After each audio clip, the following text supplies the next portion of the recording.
Bonjour et bienvenue sur votre chaîne d'information Sahel Info. Si vous êtes nouveau, n'oubliez surtout pas de vous abonner pour ne plus rien manquer sur l'actualité au Sahel, car l'information vous donne accès au monde.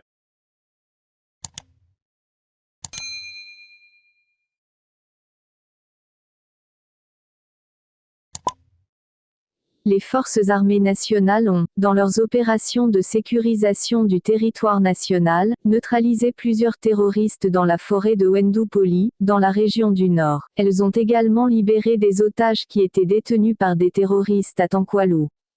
En effet, le 4 février 2022, le détachement militaire de Solé, province du Loroum, région du Nord, a été la cible d'une attaque par un groupe de terroristes, mis en déroute par la riposte du détachement. Les assaillants se sont réfugiés dans la forêt de Wendupoli, dans la province du Soum. Des frappes aériennes ont immédiatement été déclenchées sur les positions terroristes, neutralisant plusieurs d'entre eux, a indiqué l'armée dans son point hebdomadaire.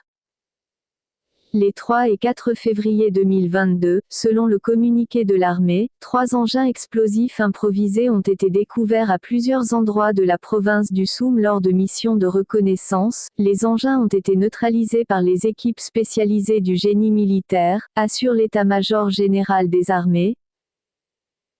Les 1er et 3 février 2022, les forces armées nationales ont aussi assuré le ravitaillement en vivres des populations de Tahakof, dans la province de Loudalan et Foubé dans la province du Sandmatenga. L'opération a été conduite en coordination avec le ministère en charge de l'action humanitaire.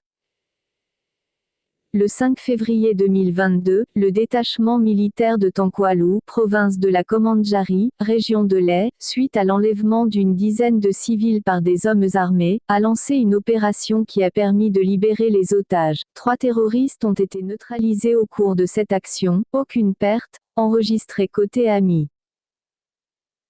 Toujours le 4 février 2022, un véhicule de l'unité Garci de Mangodara en mission de reconnaissance a sauté sur un engin explosif improvisé dans les environs de Sirakora, province de la Comoé, région des Cascades, aucune perte humaine enregistrée.